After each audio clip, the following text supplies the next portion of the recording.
Welcome to the Things You Can't Unhear podcast. I'm your host, Maritza Barone.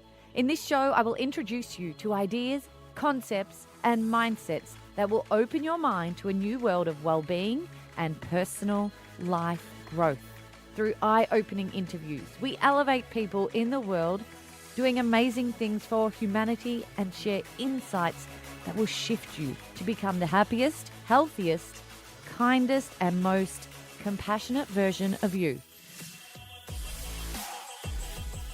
Hello, and thank you for joining me today on the show. My name is Maritza Barone. If this is the first time you have ever joined us on Things You Can't Unhear, welcome, and thank you for clicking play. Now, wherever you're joining me from today, I hope that you are doing well and happy. It's interesting. I've been having virtual meetings and interviews recently with people from all around the world. As most of you know, I am currently in Fiji and working remotely on my businesses. So I've spoken with people in Australia, in Israel, in the States, in Canada, in Dubai, and Ireland. And it's so interesting to hear where different countries and communities are at right now with this pandemic and how society's handling their current situation. After the discussions I've had, I realized that we are all managing the best we can and controlling the controllables, which has been one powerful way for me personally to feel less restricted by the situation we are in. So I just wanted to shout out and quickly say, whatever you're enduring right now, know that the rest of the world is with you and we are all riding this wave together. If you're in lockdown like we are here in Fiji right now, remember to schedule activities in your day that make you happy, even if it's for half an hour or 10 minutes. Just take some time to yourself to do something that you enjoy. Don't forget those mindful minutes too, to just breathe and practice gratitude, because that is so powerful when you become thankful of the things that are really working in your life. And the most powerful thing we need to remember is that whatever you are going through right now, nothing is permanent, and this too shall pass. So I know there's people struggling out there, and the waves of emotions are coming in and out of our lives right now. Many people I speak to are having one good day and then one bad day and then one good day and then one horrific day. So just remember to take one day at a time as well. Sending my love to all, and thank you for coming back time and time again and listening to this show. It is a great way to keep me connected, and even listening to other shows and podcasts has been a really beautiful way for me to feel connected. So I hope you enjoy this special episode today. On this show, we welcome the powerhouse Julie Hirsch. She's the recipient of the Telstra Business Woman of the Year award and the co-founder and COO of Eloments natural vitamin teas. Following 2 years of research, Julie and her co-founder Nicole launched Eloments, which is the world's first 100% natural vitamin tea. And with just over a year of sales, they are on the shelf of over 1,000 stores around the world. And they raised Series A investment, providing tea lovers like me with organic certified vitamins and minerals in their cup of tea. Genius. However, they were told many times it couldn't be done, but they persisted with their mission and endeavoured to create this product that is making waves around the world. It's such an interesting brand story, but getting to know the person behind the brand and the journey to get there is what this show is all about. Talking to Julie was so refreshing as she brings her divine energy to business. Even with her determination and grit, she continues to be herself and doesn't lose sight of the purpose and the impact that she hopes to create from all of her work. Julie's interview will inspire you to push forward in business, just like it did for me, and to see your failures as lessons, and she'll depict what it's like to lead with purpose. So I hope you enjoy the show. Welcome, Julie, to Things You Can't Unhear. Thank you for being here with me today. Thank you so much for having me on. It's an absolute pleasure to chat with you while you're in gorgeous Fiji. And I am in gorgeous Fiji. Where are you right now in the world? So I'm actually in California at the moment. I'm normally based in Melbourne. So I was in Melbourne for that lovely long lockdown we did at the end of last year. So headed to California a couple months ago, and I'm still there at the moment. I hint a bit of sarcasm in your voice when you say lovely. It was It was definitely a a learning testing. experience, right? Yeah, definitely. What's the situation like where you are now? Getting better. So California has about 70% vaccination rate, which is fantastic because that's sort of the bare minimum that you can get with herd immunity. So things are slowly opening up, and I'm also missing the Melbourne winter for a California summer. So I'm all right with that. That's a pretty smart move, actually. Everyone I speak to back home is whinging about how cold it is and how icy, and that Melbourne bite that you just can't find anywhere else. Exactly.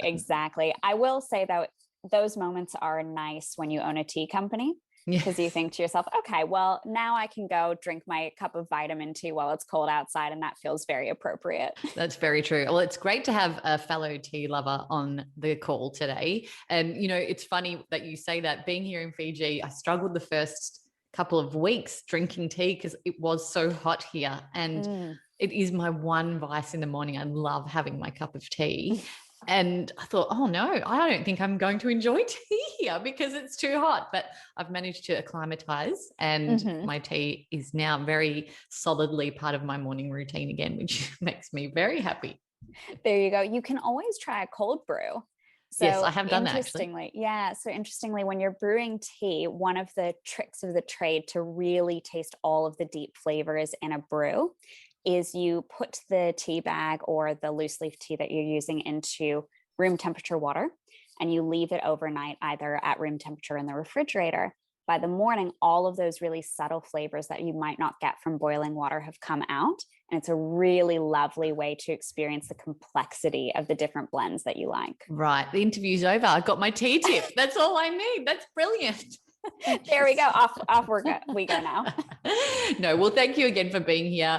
You do have a lot of insights to share with us about your personal story. You're a very exceptional woman. You are the co-founder and COO of Eloments Tea, which we already started talking about slightly. You are the recipient of the 2020 Telstra Business Woman of the Year in Victoria, and you featured in Forbes 30 Under 30. Now, that is ticking many people's bucket lists, Julie, already.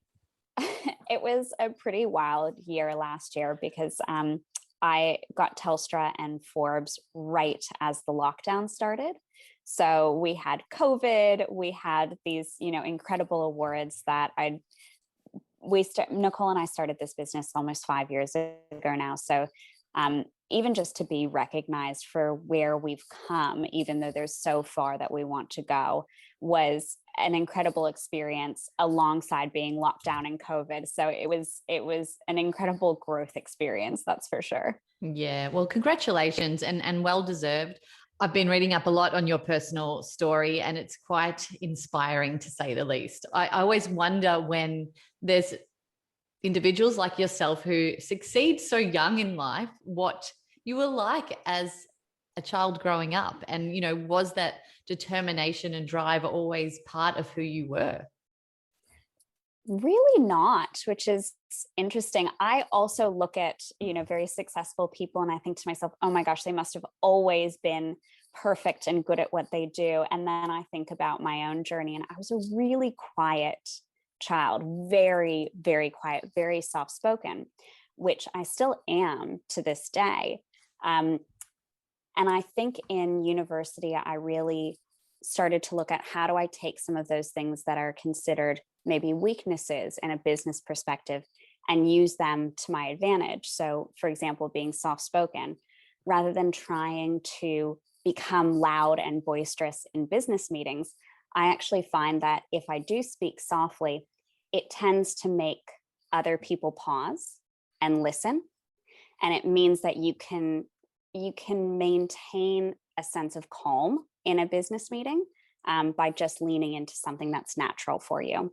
So yeah, I really came out of my shell a bit more in university.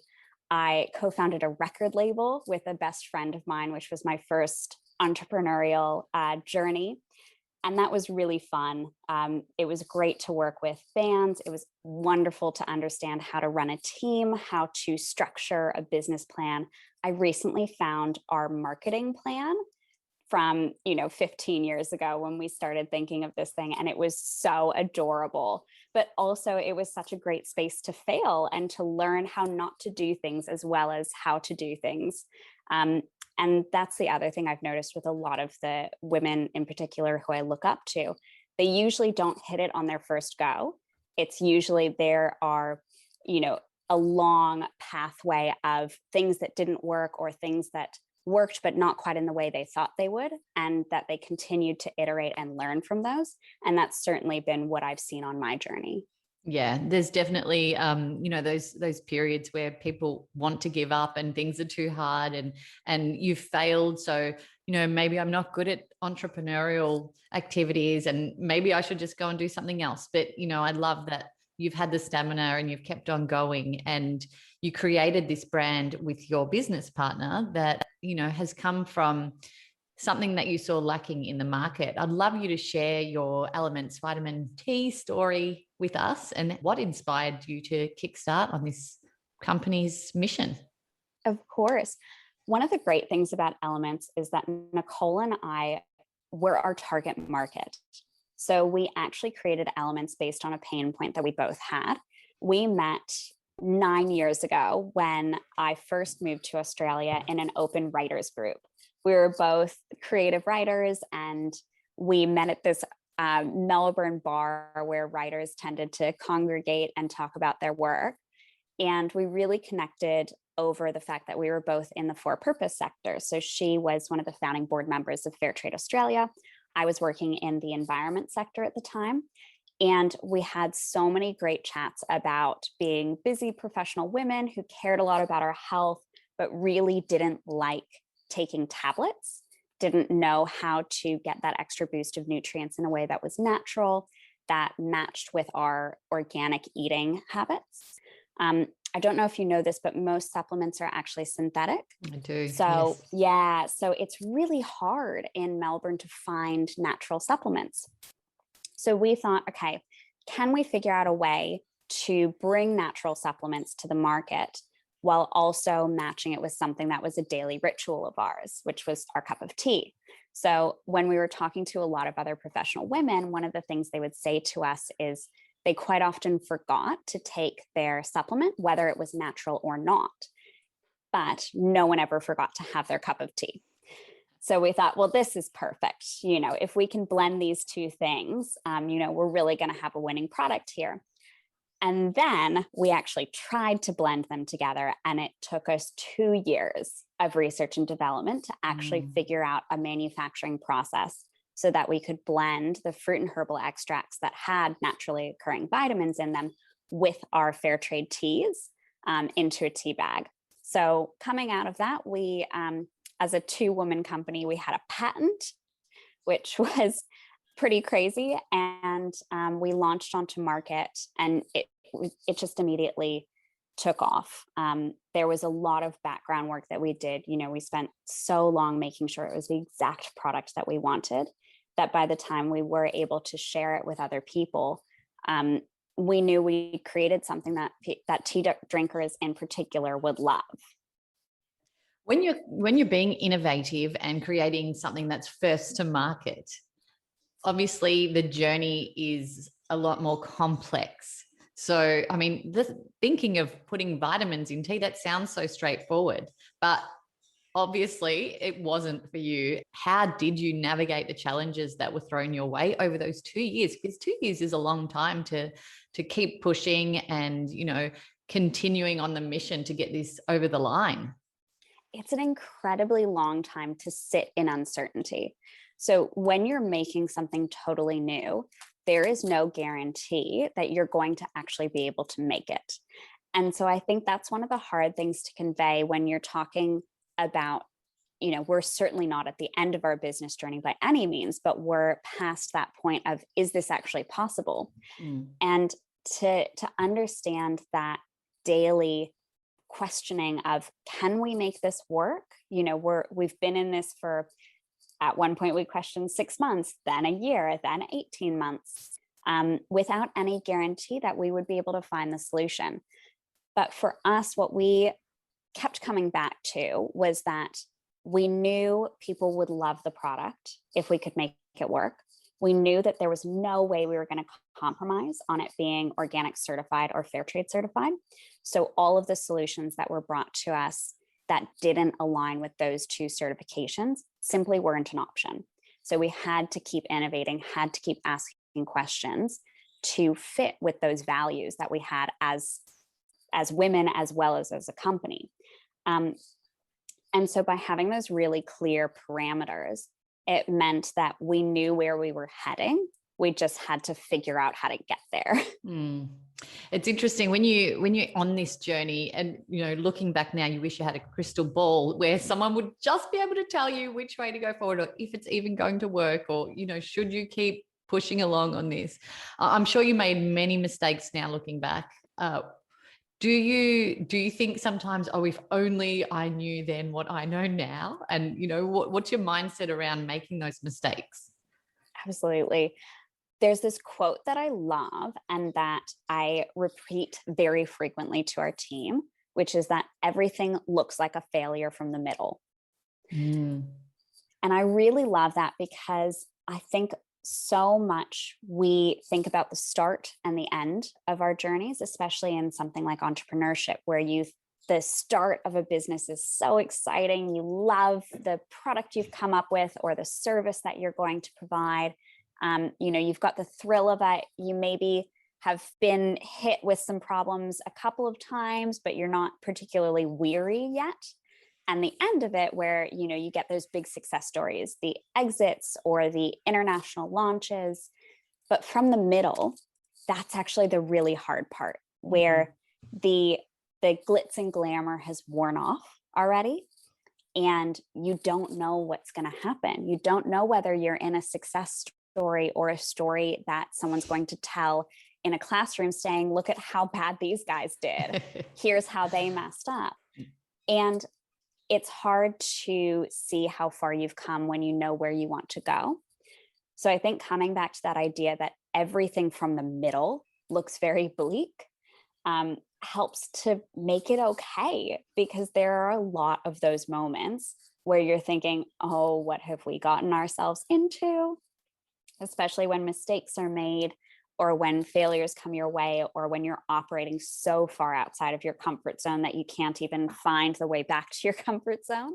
And so, yeah, that idea that other people have gone through it, and that no matter what happens, you still come a really far way, to me, kept us going through a lot of really sticky situations. Oh, I'm sure there's so many people listening to this who are in that middle point and really like resonating with what you're saying. And, it's helpful to hear that when you're in that point, because you can there's a choice to make at that point. Do you keep going or do you give up? And even listening to this, I know people will get that extra push and that inspiration to go, no, I'm just going to keep going at it. I'm at the middle. Things are going to get brighter, and I'm not going to waste that last X amount of time by just stopping right here in the middle. So thank you for everyone listening. I know who's gotten that extra boost from hearing what you just said. I think it's really powerful. I love the fact that you're a purpose-led business, and that's what inspired you and Nicole to work together. I want to talk more about the whole fair trade certification and how that works and why it's so important to you personally. So fair trade is at the core of everything we do. Before we started Eloments, we did a review of a number of different ethical and environmental trading certifications. And for us, fair trade did a brilliant job of matching social responsibility with environmental responsibility. All of the fair trade farms that we source from have to pay a living wage to anyone who works on the farm. On top of that, they have to use environmental practices that are sustainable. And with our organic certification, they also can't use things like harmful pesticides. What it really creates is a system where the farmers have the opportunity to make decisions that are best for their farms. In particular, with climate change, I always am so inspired whenever I hear from fair trade, because essentially by paying a living wage and a fair wage to the farmers, they can then take that and invest it into climate resilience, into planting forest gardens so that they don't have a monocrop that's susceptible to a changing climate. We're talking about people who have so much experience on the land that they farm. It's not about us in the Western world coming up with ways for them to become climate resilient. Most of these farmers know exactly what needs to happen. They just need us to pay them fairly so that they can implement those solutions. Amazing. So was there a catalyst to you wanting to include that as a core element in your business? And obviously you've worked in the purpose-led trade for a long time, so you are purpose-minded. I'd love to hear about sort of what inspired and ignited that within you. I think when you're starting a business, you spend so much time and energy and so much of yourself in creating something new. And I couldn't imagine putting all of that work and effort into something that left the world a worse place than when I started.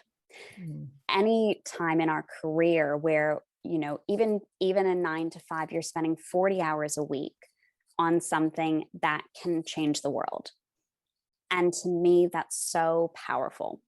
With fair trade in particular, what I really loved was that it shifted that power to every person who purchases any product.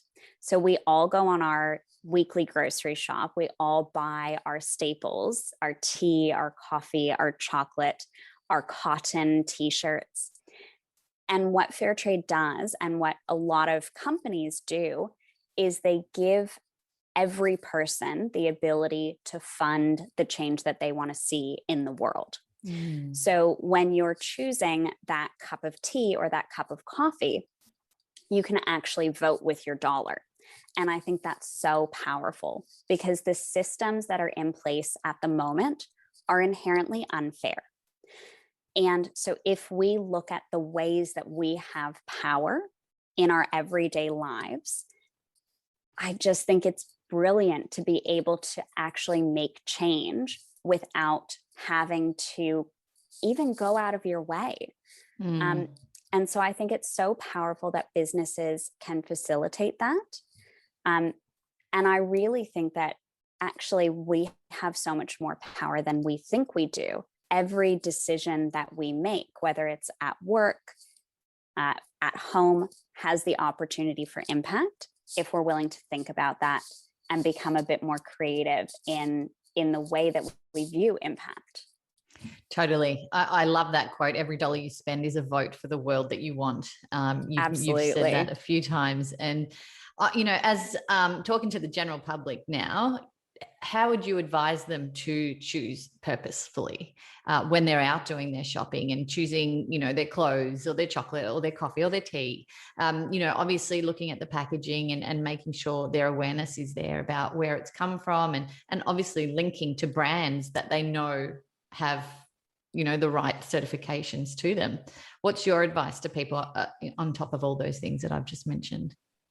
I think certifications are great, but I also think if there's a brand that you love and you love one of their products and they don't have an ethical certification, or you're not sure about how they're upholding their social responsibility as a business, one of the most impactful things that you can do is actually email that brand and ask them.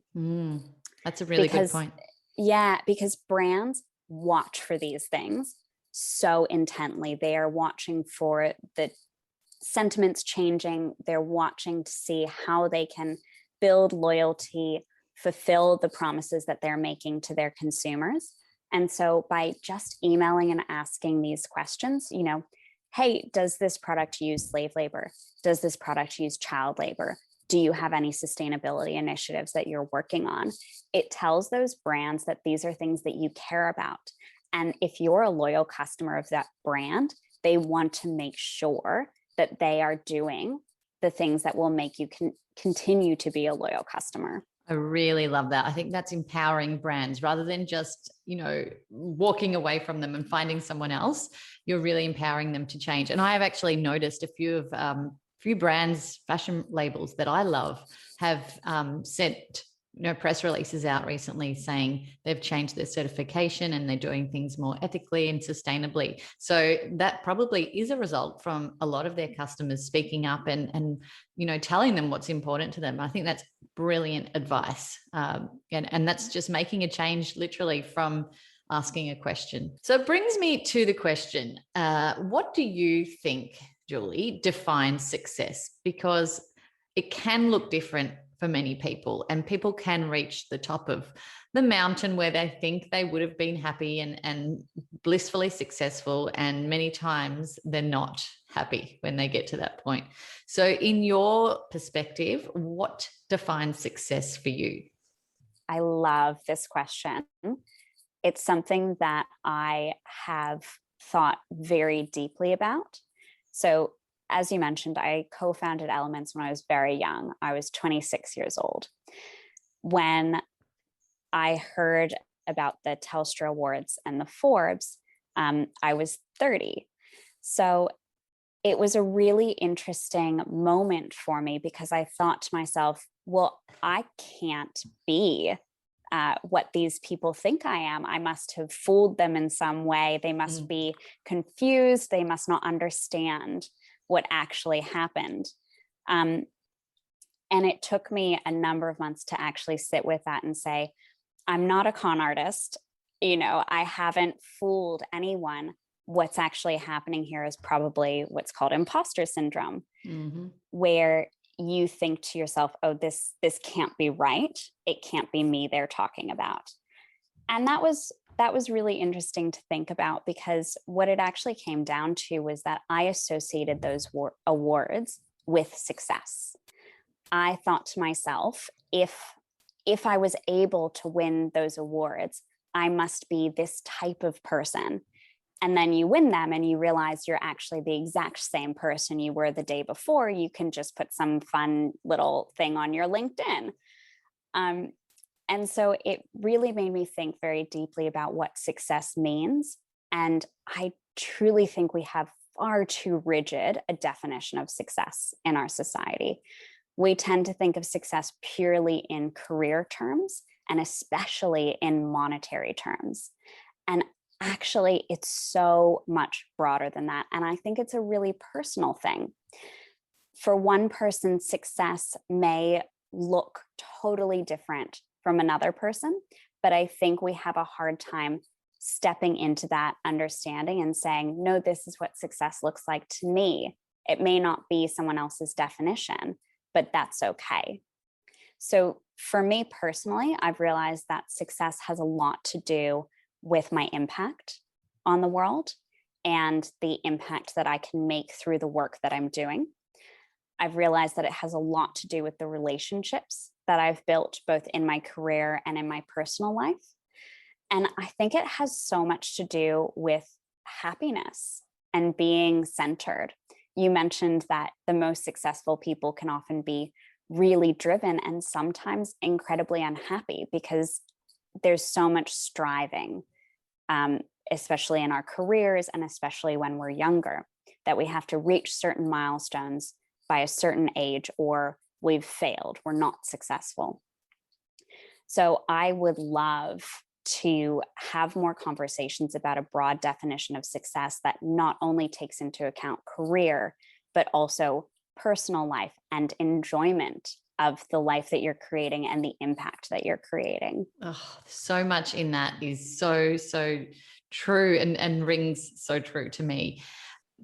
I've heard countless examples of people who have struggled once they've reached the top, and their definition of success has definitely changed over time. And I think you've nailed it. It is different for everyone, and sitting down and getting clear about what success means to you from the outset, I think can be really powerful. So you have that awareness from before you even get started in new business or a venture.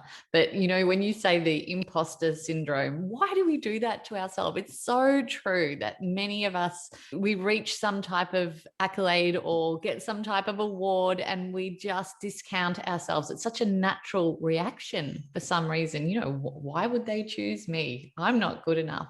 Why do we do that to ourselves? It's crazy.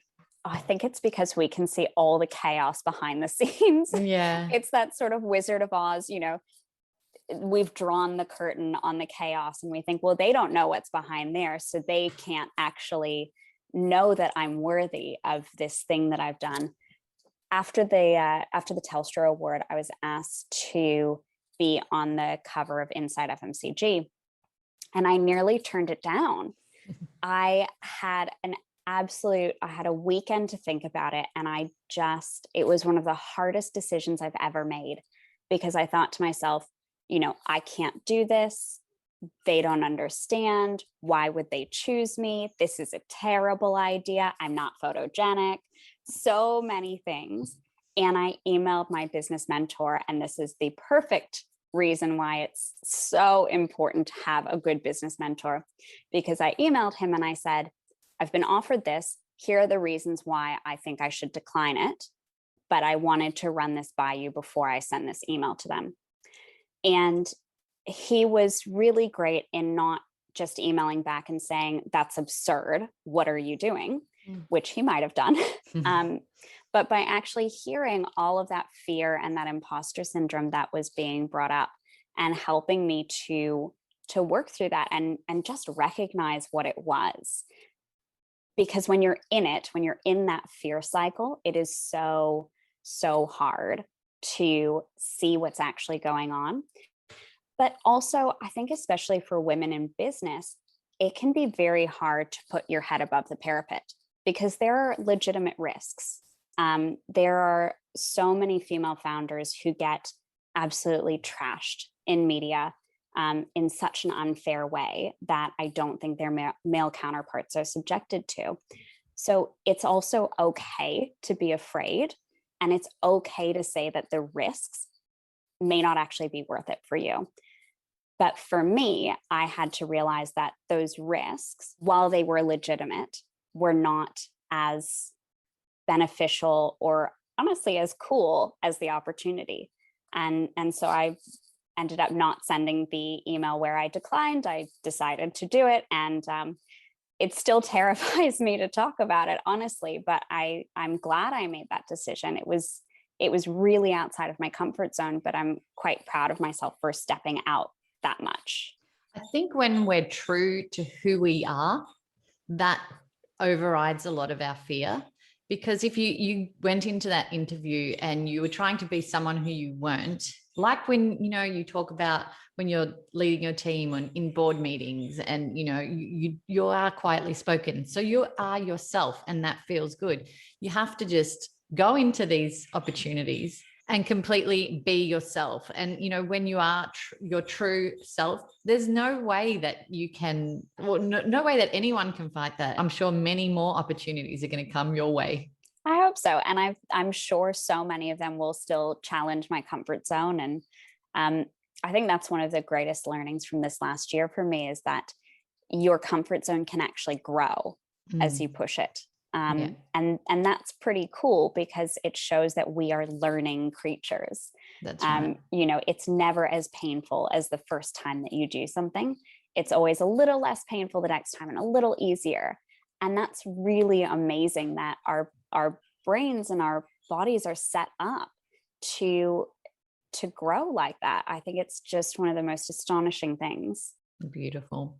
You talked about a business mentor earlier, and that's something that I actually wanted to ask you about, who your biggest teachers have been or who your biggest mentors have been. And for people going into a new business venture or wanting to grow what they're doing, who do you suggest they surround themselves with in order to make what they're doing successful? Business mentors are so important.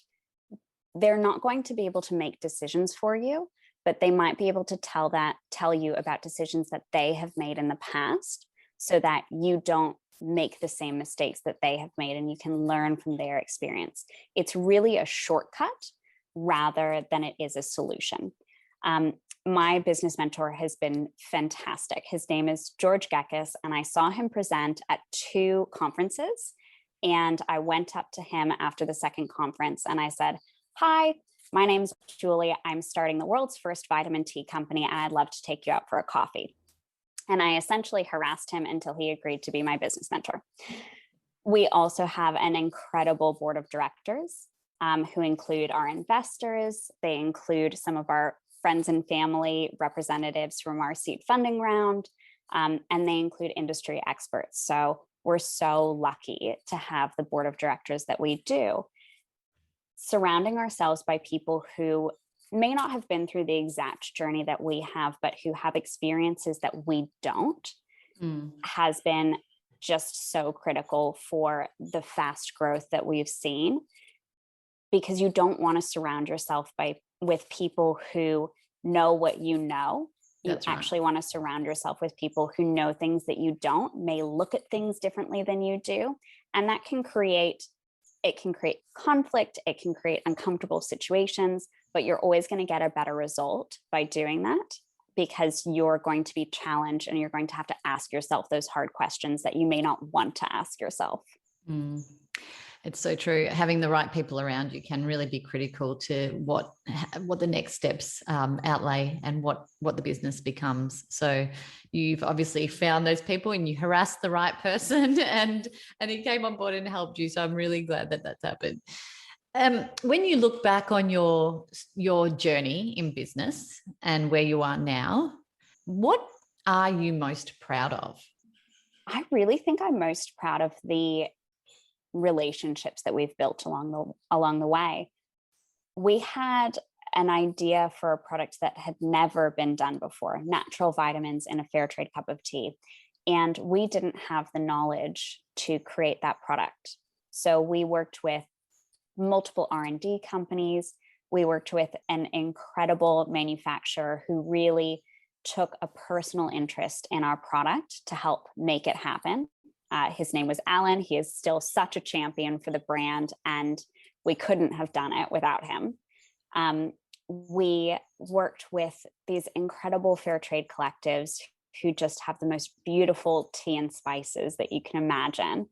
And even in areas where it can be quite intimidating to build relationships, we found inside of Woolworths that the buyers there were so supportive of what we were trying to do. They loved that it was innovative. They loved that it was disruptive and a world first. They thought that the idea of, the blends that we had created and the vitamins that we were putting into those blends, so most of your B group vitamins and C, and we just launched a zinc blend, they just were really on the journey with us. And we felt like they were, cheering us along just like our actual partners were. And so when they decided to put the product in Woolworth's tea aisles after we'd only launched about 4 months before that. And it wouldn't have been possible if we hadn't built those relationships and really helped other people to understand what our vision was, how much impact this product was actually going to make, and how different it was. And I think back on all of those people, and it gives me so much joy. All of them were so important in our startup journey, and all of them continue to be so important. It's really one of my favorite parts of what we've done. I would have loved to have seen that celebratory moment when you got the sign of approval to be stocked in Woolworths stores. I think was that a huge moment for the business and for you personally? Yeah, it was one of those moments that I think I will remember and be telling my grandchildren about. It was a Friday afternoon, and we hadn't heard from Woolworths, and we were supposed to hear from them that week about whether they had decided to take the product or not. And so, it was Friday at like 6:00, and we thought, okay, well, we haven't made it. It's okay. We'll keep talking to them and see what happens next time. And I had left the office for the afternoon. And Nicole, my co-founder, got a call at about 6:15 from the buyer at Woolworths. And he said, I've got good news for you. And she literally said to him, really? And he's like, yeah, really, we're going to take 4 of your blends and we're going to put them in about 500 Woolworths stores. Wow. And she called me straight away and said, you have to come back to the office. We need to, celebrate. And it was just such a wonderful moment, because we knew that we could finally share our teas with all of the people who we'd been talking to for 2 years about this crazy product that we were trying to make a reality. And we also knew how much impact it was going to mean for our fair trade partners, that, we were going to be able to purchase. I think at this point, we've purchased about 5,000 kilos of tea and spices from fair trade farms. And I'm so, so deeply grateful to all of our partners for allowing us to do that. That brings such a huge smile to my face. And even seeing your face as you're telling that, I mean, that huge moment where your the hard work and the heart and soul that you put into all of this effort and building this brand has just, someone believed in you, someone huge believed in you. And that's all it takes sometimes, is that one person to believe in what you're doing and give you a chance. I think that's what it takes every time. I don't know of a single, not only startup journey, but really even personal career journey where it didn't take someone believing in another person for them to get to where they are. I love hearing about those moments. And I think to myself a lot about how you can become one of those people who facilitates that. I love that. Before I started the business, I happened to meet the CEO of a major Fortune 500 company, literally just randomly in New York one time. And he said to me something along the lines of, well, we'll keep in touch because I think you're going to do wonderful things. And it was just that couple sentences that changed the way I thought about myself, because I thought, wow, if this person thinks that I can do cool things, maybe I can. And I really think if we just encouraged each other more, I wonder how many other incredible startups there would be at the moment. Do you know what's funny? That Fortune 500 person that you met probably has imposter syndrome as well, and we just don't know about it. But, probably. I love that you said that. I love that you acknowledge that you can be the facilitator to change someone's life and believe in someone as well. And that's what's important. We pay things like this forward so that other people can learn and grow and benefit from our experiences. And you may not be a Fortune 500 business yet. You know, that may be something that comes, or whatever, whoever you are right now, there's someone who is on a pathway to where you are that you can help them with.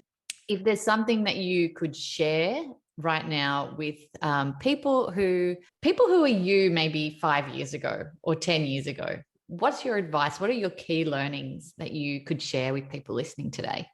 So this is not one of my quotes, but it's a quote that I very often refer to, which is that if you're happy with the product that you launch with, you've waited too long to launch. And that doesn't mean that you should launch with something that compromises on your core values, but it means that there will always be room for improvement. There is no such thing as perfection in business or in life. And so waiting until you think you're ready, or waiting until you think the product or service that you're launching with is perfect, means that you will never actually launch. And I question a lot of times when we're pausing on something or we're afraid to put something out there, I like to ask, are we actually worried about what we're putting out, or are we scared because we think we can do better? And yeah, I think just starting, as scary as it is, as much as you might have to improve, and you will have to improve always, we're still improving everything that we do. We get we get a lot of accolades around our marketing. And there's still so much work that we want to do on our marketing. We hear people say that and we're like, oh, wait until you see what we launch next year. It's just about starting and then going from there. Your marketing's actually what caught me. And, I actually saw it on LinkedIn. You'd shared something on LinkedIn and I was like, that looks like a beautiful product. And then I'm so happy to hear that. And then once I got deeper into what you were about, it just got better and better and better. And I wanted to reach out and chat to you. And I'm so glad I did. I feel as though many of our listeners today are going to take something really powerful away from what you have shared. And, I'm really excited to see where the brand goes. I'm sure during COVID and this whole shakeup of the world, there's been challenges that you've had as well. I think everyone's endured some type of massive shakeup and challenge over this time. So, once the waves settle and things come back into some type of normality, I can't wait to see what you guys do next and where this brand goes and where the both of you as brand partners can take this and what impact you can create on the world. Well, there's some very exciting things that we have planned for the end of 2021 and 22. COVID definitely derailed a few of our new product launches, derailed a few of the things that we were hoping to do in terms of launching into new territories. But that just means that we had a whole year to get excited about finally bringing these new products and ideas to our tea lovers. So I cannot wait. Guess what I'm about to go and do? Drink a cup of tea? Correct. Fantastic. It's that time of day. It actually is. Any time of day is kind of tea drinking. Yeah, I actually have my schedule of teas. I'm crazy tea lady. But yes, right now is going to be something quite strong. So thank you so much for today. I really appreciate talking to people like you. You've really lit a fire in my belly. Thank you so much for having me on. It was absolutely lovely to chat.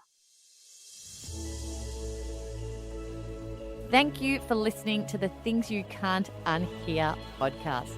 I'd love to keep the conversation going. Let us know what you thought of this episode, and if something profound came up for you that you want to share, let's talk about it. You can find me on Instagram at Things You Can't Unhear or on my personal page at Maritza_Barone. And if someone you know will benefit from something that was said in this show, make sure you share it with them too. If you haven't already, hit the subscribe button and keep up to date with what's next. And if you can spare a few seconds, please rate and review the show on iTunes, just so other people can find us more easily and quickly. And as always, my friends, be happy, be healthy, be conscious, and be kind.